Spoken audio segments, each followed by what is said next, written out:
Hi hello Nishi ടോക്കിലേക്ക് എല്ലാവർക്കും സ്വാഗതമുണ്ട്. എന്തൊക്കെ എല്ലാവരുടെ വിശേഷം? സുഖമാണോ? നമ്മളിവിടെ കൊച്ചു കൊച്ചു അസുഖങ്ങളൊക്കെ ആയിട്ട് ഇങ്ങനെ പോകുന്നു. ആരും സൗണ്ട് കേട്ടിട്ട് നിഷി അല്ല എന്നൊന്നും കരുതണ്ട, ഞാൻ തന്നെയാണ്. നമ്മൾ സൗണ്ടിന് ചെറിയൊരു പിടുത്തുണ്ട്, സാരല്ല കേട്ടോ. അപ്പോൾ ഇത് ഞാൻ പറഞ്ഞത് ഞങ്ങളെ ബ്രിട്ടീഷുകാർക്കെതിരെ പോരാടിയ സ്വന്തം നാടായ നമ്മുടെ കാളികാവ് പഞ്ചായത്തിൻ്റെ ജുമാ മസ്ജിദിനെ കുറിച്ചാണ് ഞാൻ ഇന്ന് വന്നിട്ടുള്ളത്. കേൾക്കാനും കാണാനും ഇഷ്ടമുള്ളവരൊക്കെ ഒന്ന് കാണുക കേട്ടോ. അപ്പോൾ ഞാൻ അതിനെക്കുറിച്ച് ചെറിയൊരു വിവരം തരാം കേട്ടോ. അതായത് നമ്മൾ ബ്രിട്ടീഷ് വിരുദ്ധ പോരാട്ടത്തിൽ വീരഗാഥകളും മതസൗഹാർദ്ദത്തിൻ്റെ മനോഹരമായ കാഴ്ചകളൊക്കെ ഒത്തുചേർന്ന ഒരു ആണ് ഞങ്ങളുടെ കാളികാവ് ജുമാ മസ്ജിദ് കേട്ടോ. 1821 സ്ഥാപിതമായ ജില്ലയിൽ തന്നെ ഏറ്റവും പഴക്കമുള്ള പള്ളികളിൽ ഒന്നായ കാളികാവ് വലിയ ജുമാ മസ്ജിദ് പുതിയ രൂപത്തിൽ ഇപ്പോൾ തല ഉയർത്തി നിൽക്കുകയാണ്. നമുക്ക് അഭിമാനപൂർവ്വം ഞങ്ങളിത് പറയുന്നു കേട്ടോ. പള്ളി നിർമ്മാണത്തിൽ അതായത് മതാതീത കൂട്ടായ്മക്കൊപ്പം സൗഹൃദത്തിൻ്റെ വലിയൊരു മാതൃകയും കൂടി ഞങ്ങളുടെ കാളികാവിൽ ഈ പള്ളിക്കുണ്ട് കേട്ടോ. അതായത് 2 വർഷം മുന്നേ മരിച്ചുപോയ ആത്മസുഹൃത്ത് വെണ്ണേക്കാടൻ സഹീദിൻ്റെ ഖബറിൽ വെള്ളിയാഴ്ച തോറും മുടങ്ങാതെ എത്തുന്നത് ആരാന്നറിയോ? ആലുക്കൽ മോഹൻ എന്ന് പറഞ്ഞ ഒരു സുഹൃത്താണ് കേട്ടോ. പഴയകാല ബസ് ജീവനക്കാരനായ മോഹനും സാഹിദും 1 മുതൽ 10 വരെ ഒരുമിച്ച് പഠിച്ച ചങ്ങാതിമാരാണ്. മനസ്സിലായോ? സാഹിദിൻ്റെ മരണശേഷം ആ ബന്ധം അവർ പിരിഞ്ഞില്ല. ജുമാ നമസ്കാരത്തിൻ്റെ കുറച്ച് മുമ്പായി വന്ന് പള്ളിക്കാട്ടിലെത്തി മോഹൻ സയ്യിദിൻ്റെ കബറിടമൊക്കെ വൃത്തിയാക്കി പ്രാർത്ഥിക്കും. ഈ പതിവ് 2 വർഷത്തിലായിട്ട് നമ്മൾ കാളികാവ് നിവാസികൾ കണ്ടുകൊണ്ടിരിക്കുകയാണ് കേട്ടോ.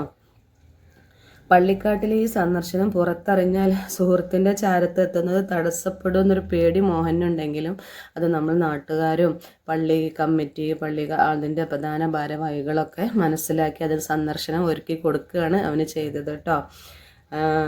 പിന്നെ അതുപോലെ തന്നെ പുതുക്കി പണിത പള്ളിയെ കാണാൻ അന്യമതക്കാർ ഒരുപാട് പേരെത്തി. അതായത് അമ്പല നിവാസികൾ ഞങ്ങൾ അതുപോലെ സ്ത്രീകൾക്ക് പ്രത്യേക സന്ദർശനത്തിലുള്ള ഒരു ദിവസം ഒരുക്കി. അതുപോലെ MLA അനിൽകുമാർ, അങ്ങനെ പ്രധാനപ്പെട്ട ഒരുപാട് ജാതി മത ഭേദമില്ലാതെ എല്ലാവരും ഞങ്ങളുടെ പള്ളി കാണാനും അതിൽ വന്ന് ഒന്ന് വിശ്രമിച്ച് അവരുടെ ഒരു സാന്നിധ്യം അറിയിച്ചിട്ട് പിരിഞ്ഞു പോകേണ്ട ഒരു സംഭവമൊക്കെ നമ്മളിതിൽ കാണാനിടയുണ്ടായിട്ടോ.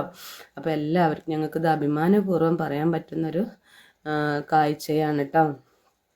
അതായത് പിന്നെ മലയോര മേഖലയിൽ പണ്ട് വസൂരിയും മലമ്പനിയും ഒക്കെ പടർന്നു പിടിച്ചിരുന്ന കാലത്ത് മരിച്ചവരൊക്കെ മറവ് ചെയ്യുന്നതിലെ പ്രയാസം ഒഴിവാക്കാനാണ് കാളികാവ് പള്ളി 1821 സ്ഥാപിതമായത്. ബ്രിട്ടീഷ് സൈന്യത്തിൻ്റെ അതിക്രമങ്ങൾ മുൻകൂട്ടി കണ്ട് ദൂരെ നിന്നുള്ള സൈനിക നീക്കം തിരിച്ചറിയാനായി ഉയർന്ന ഒരു പ്രദേശത്താണ് കേട്ടോ ഈ പള്ളി നിർമ്മിച്ചിട്ടുള്ളത്.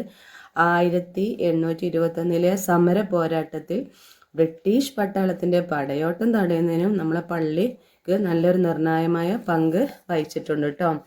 ഉച്ചഭാഷണി ഇല്ലാത്ത കാലത്ത് മൃഗത്തോല് ആവരണം ചെയ്ത നഗാരമുട്ടി നമ്മൾ പണ്ടൊക്കെ കണ്ടിട്ടുണ്ട് അല്ലേ? ആ നഗാരമുട്ടി സൈന്യത്തിൻ്റെ വരവ് സമര പോരാളികളെ കൃത്യമായി അറിയിച്ചിട്ടുണ്ടായിരുന്നു അന്നത്തെ കാലം എന്നാണ് പറഞ്ഞു കേൾക്കുന്നത് കേട്ടോ. നഗാരയുടെ രഹസ്യം മനസ്സിലാക്കിയ വെള്ളപ്പട്ടാളം പള്ളിയിൽ ഇരിച്ചു കയറി നാശനഷ്ടങ്ങളൊക്കെ ഒരുപാട് വരുത്തി. 200 വർഷം പിന്നിട്ട് ഈ പള്ളി പുതുക്കി പണിത് കാലപ്പഴക്കം കാരണം തറയും മറ്റു ഭാഗങ്ങളൊക്കെ ജീർണിച്ചതിനെ തുടർന്നാണ് മഹല്ല നിവാസികളുടെ സഹകരണത്തോടെയൊക്കെ നമുക്കിത് ആധുനിക രീതിയിൽ പുനർനിർമ്മാണം ആരംഭിച്ചത്. നവീകരണ പ്രവർത്തനങ്ങളിൽ അതായത് മതസൗഹൃദത്തിൽ മുഖ്യ പങ്കുണ്ട്. അതായത് ജാതിമതം ഇതൊന്നുമില്ലാതെയായിരുന്നു കേട്ടോ ഇതിൻ്റെ നിർമ്മാണം നടന്നത്. പള്ളി നിർമ്മാണത്തിനായി വിവിധ മതവിഭാഗത്തിൽപ്പെട്ട നിരവധി പേര് പലപ്പോഴായിട്ട് നമുക്ക് സംഭാവന നൽകിയിട്ടുണ്ടായിരുന്നു. കാർഗിൽ യുദ്ധത്തിൽ വീരമൃത്യു വരിച്ച ജവാൻ അബ്ദുൽ നാസർ, അതുപോലെ തൊഴിലാളി പ്രസ്ഥാനം കെട്ടിപ്പടുക്കാൻ മലയോരത്തെത്തിയ നിലമ്പൂരിലെ പ്രഥമ MLA കാളികാവ് ഗ്രാമപഞ്ചായത്ത് പ്രസിഡന്റുമായ നമ്മുടെ കുഞ്ഞാലി, അതായത് നമ്മുടെ ഒരു അമ്മാവനാണ് കേട്ടോ ഇത്.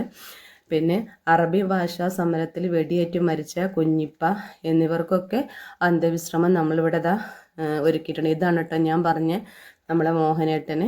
അയാൾ എന്നും എല്ലാ പ്രാവശ്യവും വന്ന് ഞാനൊരു ചെറിയൊരു പിക്ചർ ആഡ് ആക്കിയിട്ടുള്ളൂ. എല്ലാ വെള്ളിയാഴ്ചയും വന്ന് തൻ്റെ സുഹൃത്തിൻ്റെ കബറിടം വൃത്തിയാക്കി പ്രാർത്ഥിക്കാനുള്ളൊരു സൗകര്യം നമ്മളിവിടെ ഒരുക്കി കൊടുത്തിട്ടുണ്ട്. അതാണ് സ്നേഹത്തിനും ഇതിൽ ഇത്രയും നല്ലൊരു ആത്മാർത്ഥമായ ബന്ധമുണ്ടെന്ന് പറയാൻ കാരണം കേട്ടോ. അപ്പോൾ എല്ലാവർക്കും നമ്മളെ വീഡിയോ ഇഷ്ടമാണെങ്കിൽ എല്ലാവരും ഒന്ന് ലൈക്കും സപ്പോർട്ടും ഒക്കെ ചെയ്യാം കേട്ടോ. അപ്പോൾ ഓക്കെ, എല്ലാവരും ഒന്നുകൂടി കണ്ടോളൂ കേട്ടോ. Okay, by.